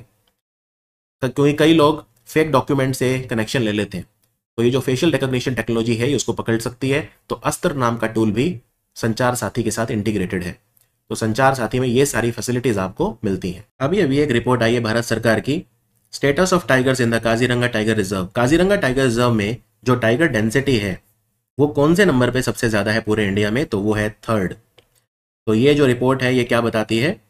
इस रिपोर्ट का नाम है status of tigers in the Kaziranga tiger reserve. Bharat में सबसे ज्यादा टाइगर डेंसिटी है बांदीपुर टाइगर रिजर्व में, जो कि कर्नाटका में है, 19.83।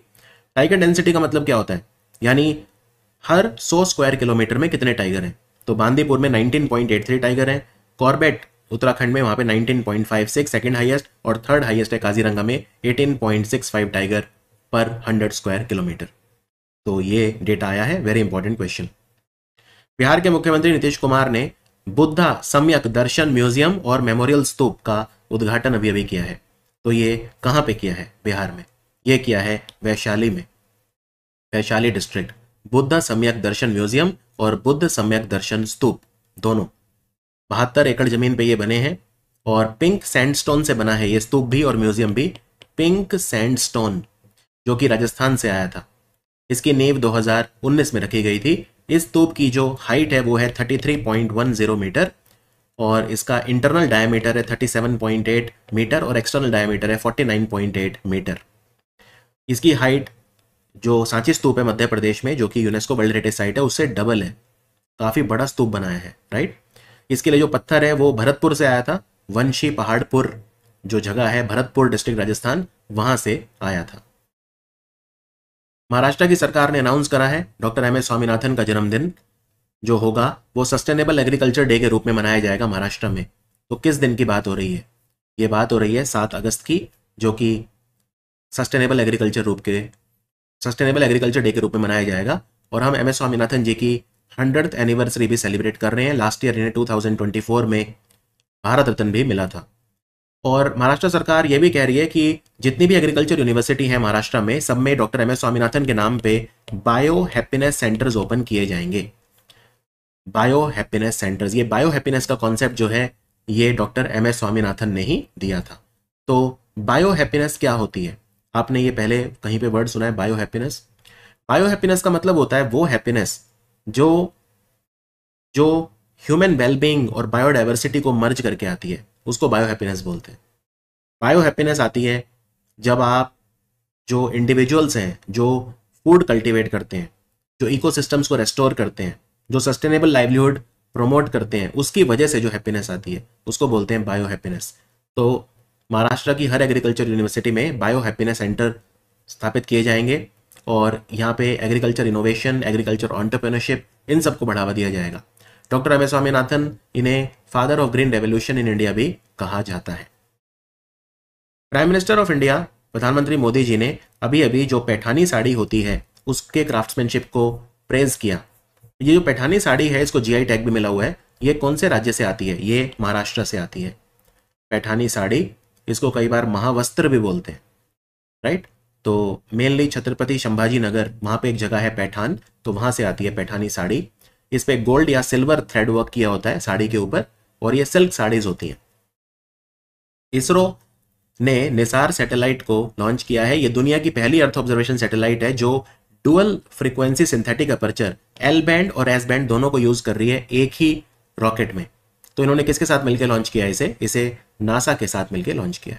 इसरो और नासा का जो ज्वाइंट मिशन है वो है निसार। तो निसार की फुल फॉर्म है NASA ISRO synthetic aperture radar. ये हर 12 दिन में आपको high resolution all weather day and night images देगी अर्थ, लैंड और आइस सर्फेसिस की।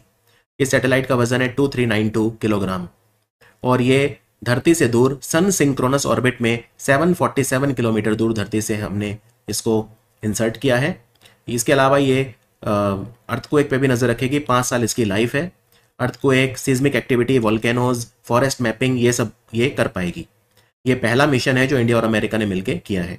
सीनियर साइंटिस्ट थॉमस कुरियन इसके मिशन डायरेक्टर हैं और चित्रा राव इसकी प्रोजेक्ट डायरेक्टर है। तो एल बैंड और एस बैंड दोनों हैं इसमें। जो एल बैंड है वो डेवलप हुआ है कैलिफोर्निया में और जो एस बैंड है वो डेवलप हुआ है स्पेस एप्लीकेशन सेंटर अहमदाबाद में। मिनिस्ट्री ऑफ अर्थ साइंस, इनका 19 फाउंडेशन डे था अभी। इस दिन इन्होंने क्या लॉन्च किया है? ये एक ऐसा इनिशिएटिव है जिसमें आपको एडवांस वेदर फोरकास्ट मिलेगी, टाइमली और रिलायबल इंफॉर्मेशन आपको मिलेगी। तो इनके फाउंडेशन डे के दिन जो मिनिस्ट्री ऑफ अर्थ साइंस है उन्होंने एक चीज लॉन्च करी है जिसको इन्होंने नाम दिया है मिनिस्ट्री ऑफ अर्थ साइंस। बना था 2006 में, 19 फाउंडेशन डे था इनका। तो इस दिन इन्होंने लॉन्च किया है Bharat forecast system extended range prediction. ये इन्होंने लॉन्च किया है। और ये कैसे काम करेगा? इसमें वेदर फॉरकास्ट मिलेगी और टाइमली और रिलायबल इंफॉर्मेशन भी मिलेगी। इसके अलावा और भी चीज़ें लॉन्च हुई हैं। पहली बात तो ये कि भारत में 4 इंडियन सिटीज़ हैं जहाँ पे रिस्क असेसमेंट किया जाएगा। रिस्क असेसमेंट मैप लॉन्च हुए हैं अर्थक्वेक को लेकर।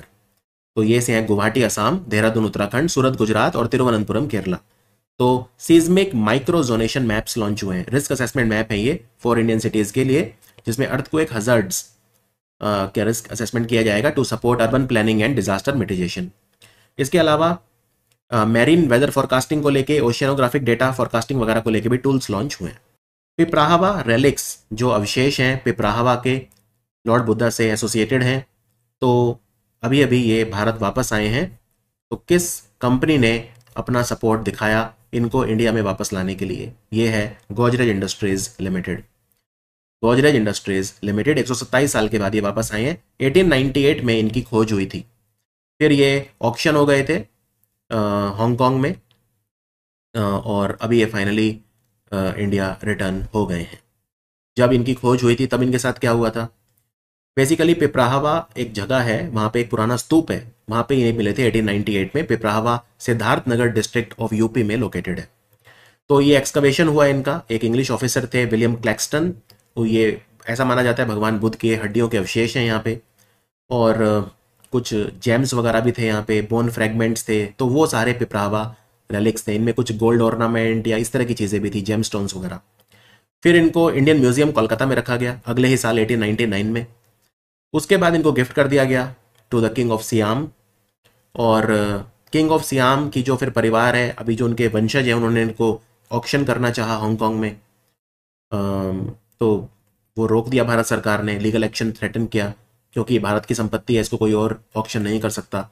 और फाइनली फिर ये इंडिया को रिटर्न हो गए हैं। प्रधानमंत्री जो भारत के हैं, उन्होंने सबसे पहला ग्रासलैंड बर्ड सेंसस अभी हाईलाइट किया, जिसमें 10 स्पीशीज जो कि ग्लोबली थ्रेटेंड है या ब्रह्मपुत्र फ्लड प्लेन्स में एंडेमिक है, यानी सिर्फ यहीं पे मिलती हैं, उनका जिक्र हुआ। तो आपको बताना है ये सेंसस किस लोकेशन पे हुआ था। इसका नाम है ग्रासलैंड बर्ड सेंसस। ये काजीरंगा नेशनल पार्क असम में हुआ था। तो यहाँ पे बेसिकली जो ग्रासलैंड बर्ड पॉपुलेशन है काजीरंगा नेशनल पार्क में, उसको कैलकुलेट करने की कोशिश जो है वो की गई थी। तो यहाँ पे ऐसा माना देखा गया कि 43 ग्रासलैंड बर्ड स्पीशी हैं यहाँ पे। उनमें से एक है क्रिटिकली एंडेंजर्ड, 2 है एंडेंजर्ड, 6 है वल्नरेबल। 6 है वल्नरेबल। तो जो क्रिटिकली एंडेंजर्ड है, बस आप वो याद रख सकते हैं, वो है बंगाल फ्लोरिकन, जो कि क्रिटिकली एंडेंजर्ड है। Bengal florican, Bengal florican. एक और प्रॉब्लम है कि असम में 70% ऑफ द ग्रासलैंड पिछले 40 सालों में दे हैव बीन लॉस्ट, वो खत्म हो चुके हैं। इससे पक्षियों का भी संरक्षण जो है वो मुश्किल हो गया है।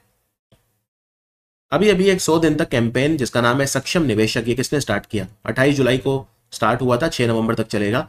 इसमें हम जो कंपनी है जिनके पास इन्वेस्टर्स के अनक्लेम्ड डिविडेंड पड़े हैं, उनको लेकर उन केसेस को हम रिजॉल्व कर रहे हैं। तो ये किसने लॉन्च किया है? IEPFA, investor education and protection fund authority. IEPFA का कैंपेन है ये, सक्षम निवेशक।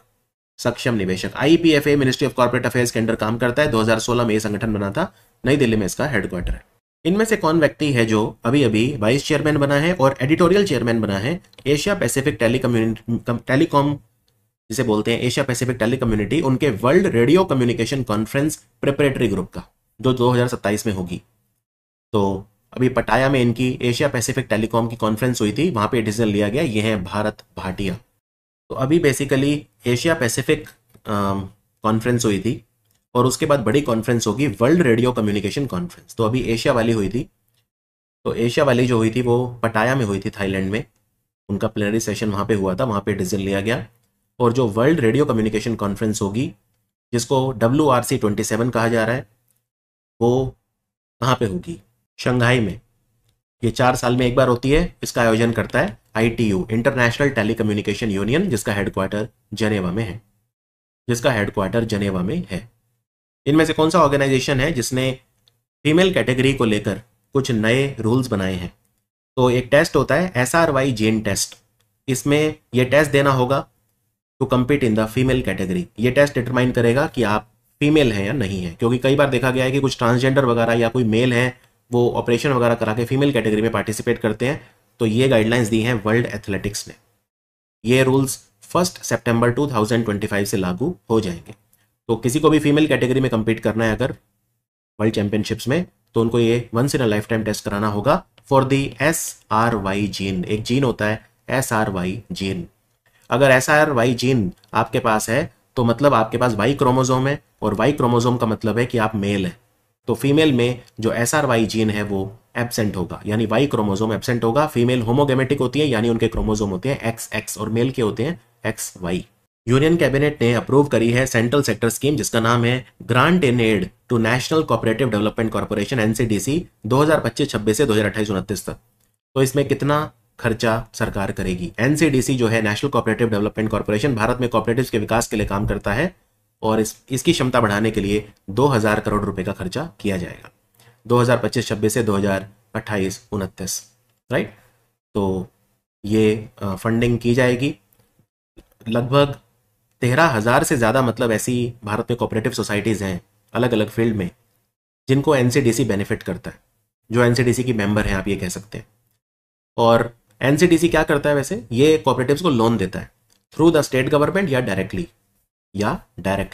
तो इसकी क्षमता बढ़ाई जाएगी जिससे कोऑपरेटिव सेक्टर्स को प्रमोट किया जा सके। NCDC बना था 1963 में, और ये मिनिस्ट्री ऑफ कॉर्पोरेशन के अंडर काम करता है, नई दिल्ली में इसका हेडक्वार्टर है।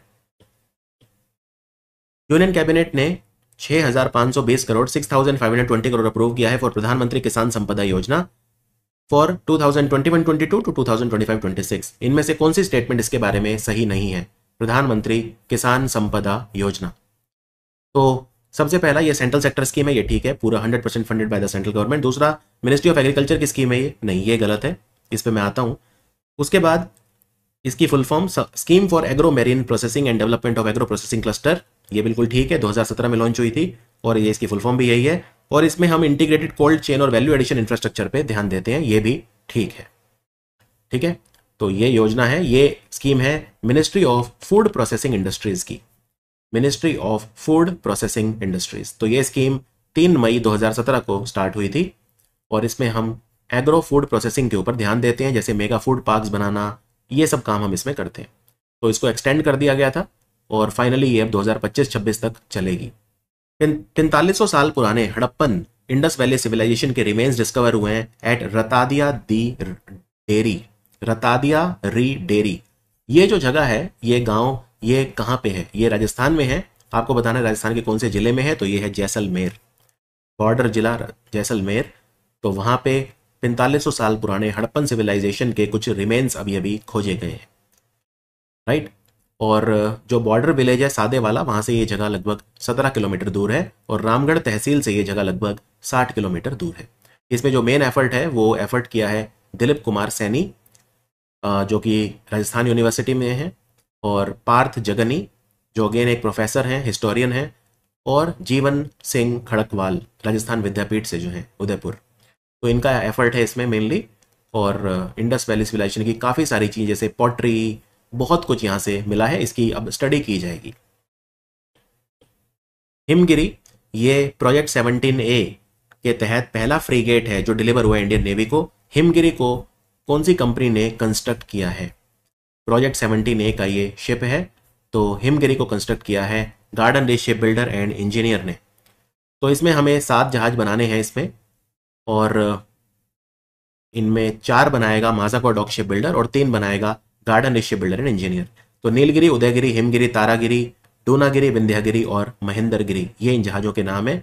हिमगिरी जो है वो पहला शिप है जो डिलीवर हुआ है 17A का, और इसको बनाया है गार्डन रीच शिप बिल्डर ने, गार्डन रीच शिप बिल्डर। तो इनमें कौन कौन से जहाज हैं जो माजाको डॉक शिप बिल्डर बनाएगा, और कौन कौन से जहाज हैं जो गार्डन रीच शिप बिल्डर और इंजीनियर बनाएगा? तो याद रखिए ये सारे जो शिप हैं, क्योंकि इनमें सबसे पहला जो जहाज है वो नीलगिरी है, तो नीलगिरी क्लास हम इसे बोलते हैं, राइट। इसमें 4 जो जहाज हैं, 4 उन्हें बनाएगा माजाको डॉक शिप बिल्डर, और 3 जो हैं उन्हें बनाएगा garden reach ship builder engineer. तो माजाको डॉक शिप बिल्डर जो 4 बनाएगा उनके नाम है नीलगिरी, उदयगिरी, तारागिरी और महेंद्रगिरी। और गार्डन रीच शिप बिल्डर का जो पहला है वो हिमगिरी है, तो हिमगिरी, डूनागिरी और विंध्यागिरी, इनको बनाएगा गार्डन रीच शिप बिल्डर और engineer. 2025 Grohe Hurun India real estate report के अनुसार भारत की सबसे वैल्यूएबल रियल एस्टेट कंपनी कौन सी है? इसकी वैल्यूएशन है 2 लाख करोड़ से भी ज्यादा। ये है DLF, गुड़गांव बेस्ड है। दूसरे नंबर पे है लोढ़ा डेवलपर्स, तीसरे नंबर पे है इंडियन होटल्स कंपनी। तो ये 3 सबसे बड़ी हमारी रियल एस्टेट कंपनी है पूरे इंडिया में। ये डेटा दिया है ग्रोहे हुरुन दोनों ने मिलकर। उसके बाद हमारे रियल एस्टेट सेक्टर में सबसे अमीर पर्सन है राजीव सिंह, DLF कंपनी के मालिक। इनकी वेल्थ है अराउंड 1.27 लाख करोड़। दूसरे नंबर पे है मंगल प्रभात लोढ़ा एंड फैमिली, इनकी वेल्थ है अराउंड 92,000 करोड़। मुंबई बेस्ड है लोढ़ा ग्रुप, और DLF के मालिक जो हैं they are based in, he lives in New Delhi while DLF is based in Gurgaon. उसके बाद अगर बात करें कि सबसे ज़्यादा जो कंपनी है रियल एस्टेट की, जो बड़े कंपनियां वो कहाँ पे है, तो वो मुंबई में है, 42 कंपनियां। दूसरे नंबर पे बेंगलोर 23। इंडिया का पहला आर्टिफिशियल इंटेलिजेंस एनेबल्ड आंगनवाड़ी कहाँ पे इनॉग्रेट हुआ है? वधमना विलेज। ये विलेज कहाँ पे है? ये नागपुर में है, महाराष्ट्र में। तो आंगनवाड़ी, ये पहली AI एनेबल्ड आंगनवाड़ी है इंडिया की, और इससे जो सर्विस डिलीवरी है आंगनवाड़ीज में वो भी अच्छी हो पाएगी। और एक एक्चुअली महाराष्ट्र में एक मिशन स्टार्ट हुआ है जिसका नाम है मिशन बाल भरारी। उसके तहत AI एनेबल्ड आंगनवाड़ी क्रिएट की गई है, जिससे इंडिया में डिजिटल डिवाइड को हम कम कर सकें। और इसके अलावा उन्होंने ये भी कहा है कि नागपुर में 40 और AI पावर्ड आंगनवाड़ी हैं जिनको लॉन्च किया जाएगा। 40 और हैं इसके अलावा जिनको अभी अभी लॉन्च किया जाएगा। इंडिया और ब्रिटेन के साइंटिस्ट जो हैं उन्होंने एक रेयर ब्लड ग्रुप की खोज करी है। कर्नाटक में एक कोलार जिला है जहाँ पे कोलार गोल्ड फील्ड है, KGF मूवी आपने देखी होगी। तो वहाँ पे एक वुमेन के अंदर ये पाया गया है। इस ब्लड ग्रुप का नाम क्या है? इसका नाम है CRIB, क्रिब। यहाँ पे CR का मतलब है क्रोमर और IB है इंडिया बेंगलुरु, वो जगह जहाँ से ये वो हुआ है। CR मतलब क्रोमर। तो ये ब्लड ग्रुप है, 38 ईयर ओल्ड वुमेन में ये मिला है। ये रेयरेस्ट ब्लड ग्रुप है क्योंकि सिर्फ एक ही वुमेन है पूरी दुनिया में, एक ही पर्सन है जिसमें ये मिला है। ठीक है, तो ब्लड ग्रुप सिस्टम का नाम है क्रोमर और लोकेशन है इंडिया बेंगलोर, तो इसका नाम रखा गया है क्रिब, क्रिब। इसके अलावा ये भी याद रखिए कि ये जो ब्लड ग्रुप है इसको international society of blood transfusion ने रिकॉग्नाइज किया हुआ है, रिकॉग्नाइज किया है। ये जो हमारे ट्रेडिशनल ब्लड ग्रुप होते हैं ABO और RH पॉजिटिव नेगेटिव, उस सिस्टम में फिट नहीं बैठता, उसके आउटसाइड होता है। अभी अभी international society of blood transfusion इनकी बैठक भी हुई थी। कहाँ पे हुई थी इनकी बैठक? इनकी बैठक अभी इटली के मिलान शहर में हुई थी। International society of blood transfusion 1935 में बनी थी। आज की तारीख में इसका जो मेन ऑफिस है वो एम्स्टरडेम में है। 1856 मेगावाट का Sawalkot hydroelectric project construct किया जा रहा है जम्मू कश्मीर में। तो जम्मू कश्मीर के कौन से डिस्ट्रिक्ट में ये प्रोजेक्ट आ रहा है? जम्मू कश्मीर में कौन सी रिवर पे आ रहा है और कौन से डिस्ट्रिक्ट में आ रहा है? तो डिस्ट्रिक्ट का नाम है रामबन और नदी का नाम है चेनाब। चेनाब इंडस की ट्रिब्यूटरी है, run of the river project है ये। चेनाब इनफैक्ट सबसे बड़ी ट्रिब्यूटरी है इंडस रिवर की। चेनाब को चंद्रभागा रिवर भी बोलते हैं। तो इस प्रोजेक्ट को कौन वो करेगा, इंप्लीमेंट करेगा? NHPC, national hydro power corporation. उन्होंने ही टेंडर निकाला था इस प्रोजेक्ट का और फाइनली ये प्रोजेक्ट वैसे तो 1985 में कंसीव हुआ था, लेकिन उसके बाद फाइनली अब जाके ये बनेगा। इसके अलावा एक तुलबुल नेविगेशन प्रोजेक्ट डाला है वूलर लेक जम्मू कश्मीर में, तुलबुल नेविगेशन प्रोजेक्ट। तो इसको भी रिवाइव किया जा रहा है, तुलबुल नेविगेशन प्रोजेक्ट को वूलर लेक जम्मू कश्मीर में। ये था हमारा वीडियो बेस्ट 300 MCQ अगस्त महीने का भाग 1। बहुत जल्दी मिलता हूँ भाग 2 में। Thank you for watching.